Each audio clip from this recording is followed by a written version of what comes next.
Okay, we're down about 30 seconds to start, and the breeze has gone left. We moved the pin back, but only 12 feet. Now it's favored by 10 or 15 degrees. Jim Davidian is not even going to make it to the pin. 22, the race class again, going for the pin. On pursuit is Pettipaw. There's the gun. And it looks like it's all clear. Dexter once again at the boat, well-timed. Deke had a kind of a bad start. Because the breeze has gone left, people were set up below line and then just couldn't get up and get their air clear. So 26 is really taking off. Fred Baker near the pin.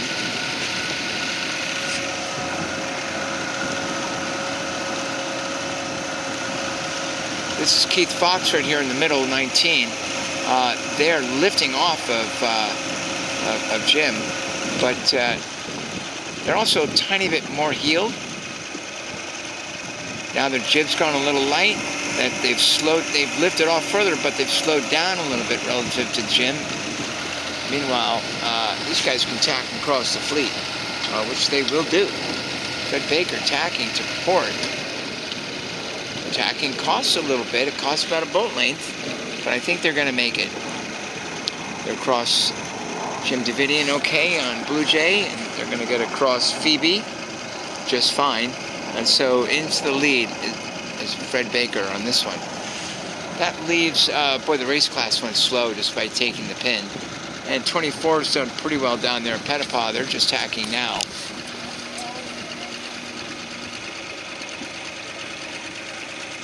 Pretty decent tack, powerful jib. Accelerate out of there.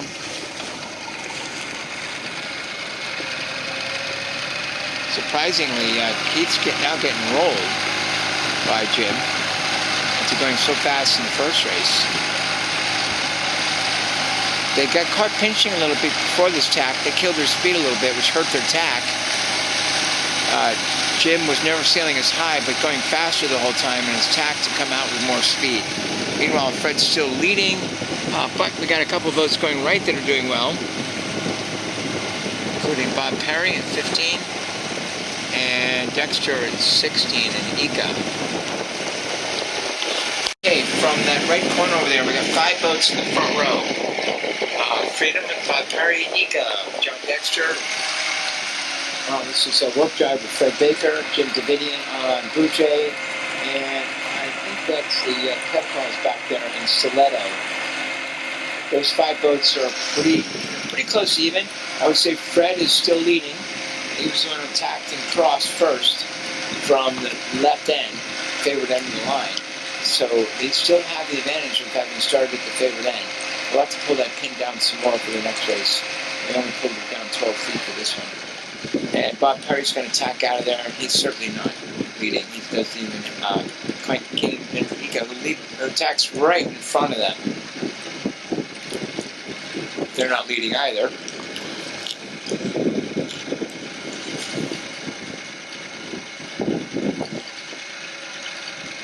Although they're doing well, they're in the top 5. Here comes Fred. And these 2 boats may be defining the ley line. So I think Fred can just tack on Ika and put them to bed. But then Jim Davidian's been all of a sudden accelerating here. Fred overstood the first race a little bit. Well, Jim, and Fred made the other boats tack away. Those extra tacks are really going to hurt. Ika's wishing they had gone further the first time instead of tacking in front of Bob Perry. And then there's the Pettipaws coming in on port, looking to be 3rd. Pettipaw tacks into 2nd because Davidian's overstood, so you can get away with that. However, they're going to come out of this even.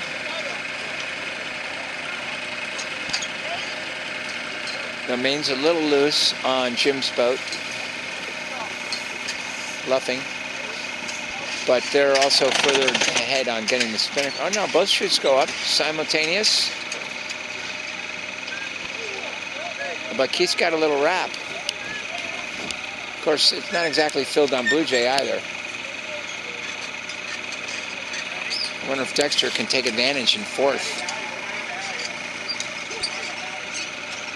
because those spinnakers aren't looking too good down there.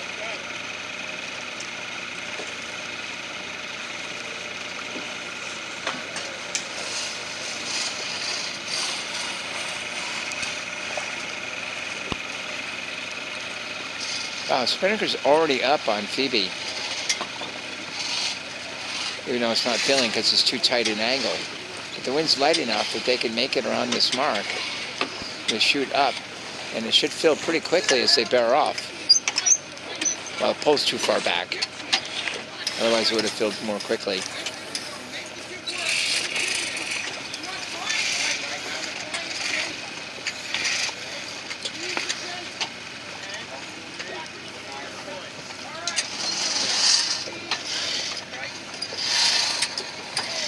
Listening to Brad guide his crew through this rounding, making sure that the main and jib are trimmed while they're setting up the spinnaker, and then going for it.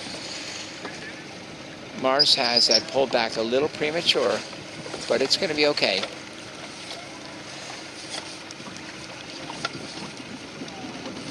And we still have about 3 or 4 boats to round that had bad starts because of the left shift. One of which was Frank, who won the first race and was just second row and a header in bad air at the start.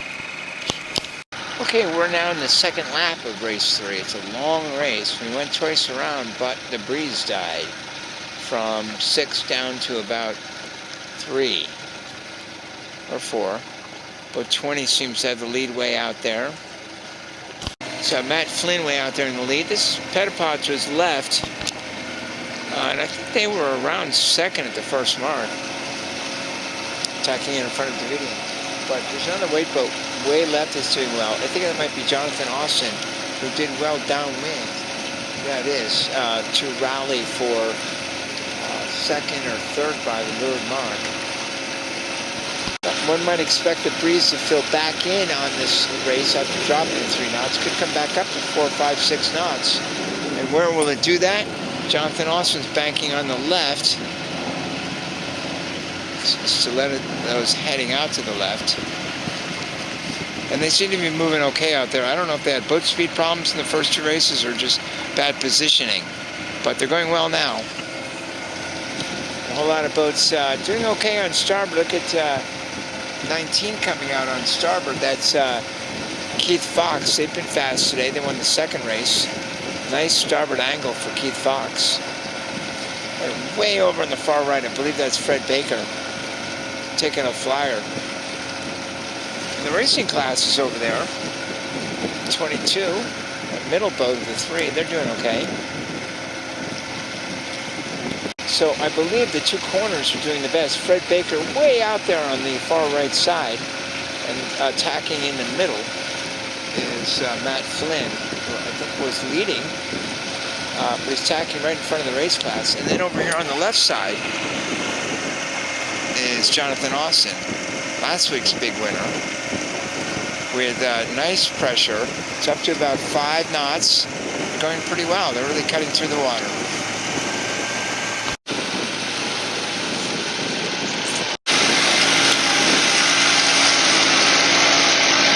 Okay, so Jonathan's going below both of those boats.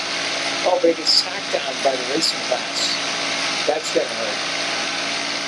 They need to go a little further. That's going to be costly one way or another. If they tack, that's 2 more tacks. If they stay, they're in bad air. Maybe they just foot and give up a little as a safe lure. Yeah, that's what they're going to do. Jonathan's going to foot there a little bit, get his air clear from Santuza, and not make extra tacks just because he got a boat tacking on his wing. Meanwhile, Fred Baker's finally emerging from that far right corner and is close to the lead. I think that Matt Flynn still has the lead, but Matt is going to be on port, and I don't think he's going to have Fred, so I think Fred may be the leader now. Speaking of extra tacks, I guess Fred's right corner journey didn't go far enough, so they're going to tack up above everybody and have a nice lead into the second windward mark. Fred has extended his lead. by covering those other three boats. This looks like a breakaway now. They may have been leading at the leeward mark. I might have had it wrong that Matt Flynn was leading. A little bit of a situation as Keith tries to snuggle in here. And boy, he certainly is tight to that mark. 20's overstood a little bit, so Keith makes it again around, just like he did in the previous race for second.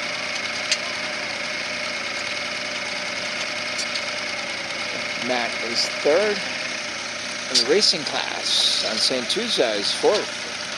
Certainly a much improved race for them. Jonathan Austin is still fifth. Bob Perry in sixth. So confrontation here, Ika and Blue Jay, but Blue Jay sees there isn't quite enough room to tack in there, so they wisely go below. This is about 8th and 9th place. Well, the racing classes have issues with the jibe set. Meanwhile, Frank is finally getting up here after that terrible start. 10th place rounding. They'd like to pick up some more than that, given that they won the first race today. Saul Rosen is next, followed by Kevin Stevenson, and a couple more to go after that. Now it's Carlson's team getting ready to set Spinnaker around the weather mark. They're going fast. They should get that Spinnaker up in a hurry.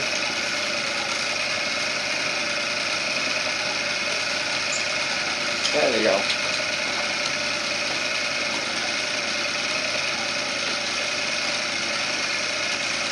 And then finally we have the Mulberry's team coming in here.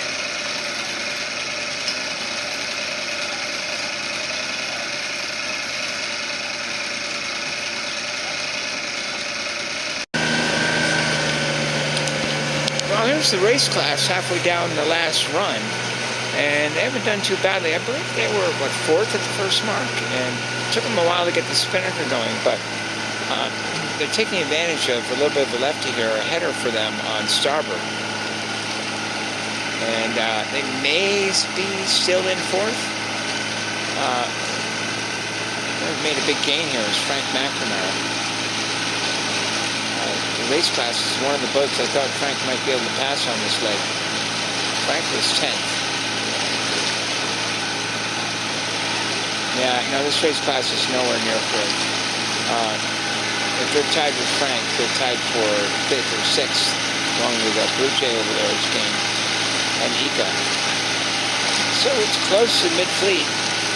Top 2 have broken away.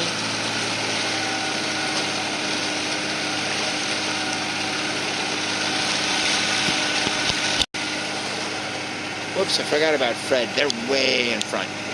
So that's first. Just rounding the gate now. So these boats, 20, Matt Flynn is fighting out for second with the red Spinnaker.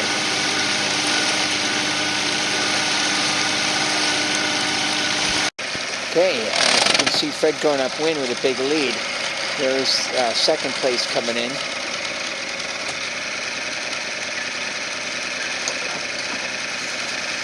Matt Flynn's team taking the chute down.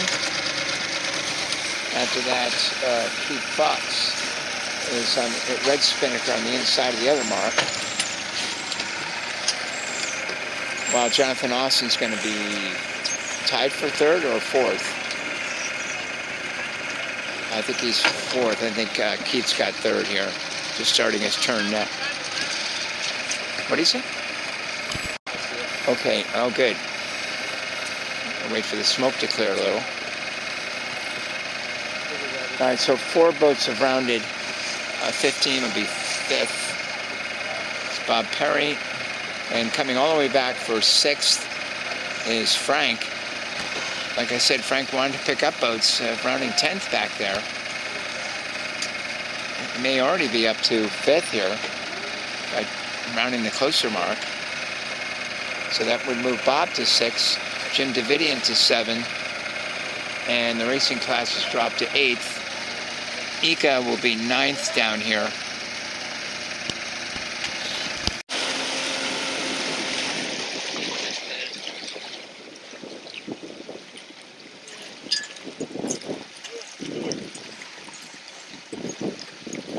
John Dexter telling his crew to go to leeward. It's really important. Alright, can you grab this? My hands are full.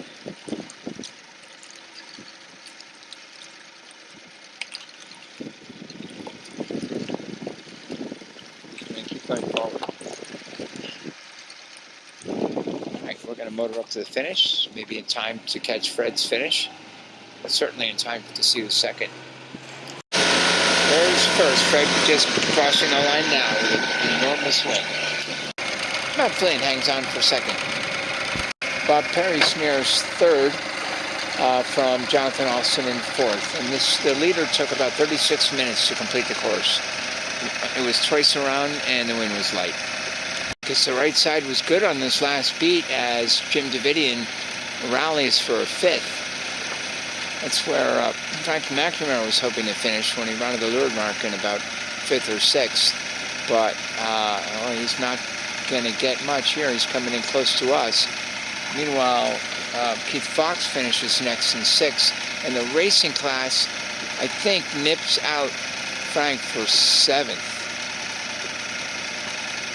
Now, Frank lost out by going left on the last beat. The breeze did go right by 15 degrees or so. We're taking the long route from the left side. Pettipaw will be next. Then it's Ika, and after that Wasabi. And then three more boats still to finish after that.